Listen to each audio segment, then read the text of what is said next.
Hello everyone, today I would like to show you all how to enable the haptic keyboard in iOS 16. Let's have a look. First, open Settings app.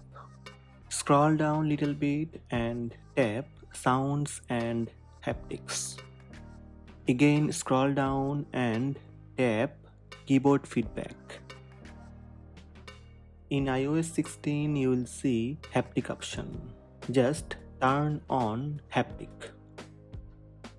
That's it. Go back to settings and close settings app. When you turn on haptic option on your iPhone, the iPhone will generate slight vibration as each key is pressed when typing. So these are the steps to turn on the haptic keyboard on iPhone iOS 16.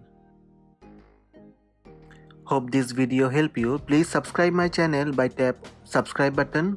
Also tap the bell icon to receive notifications about all new videos.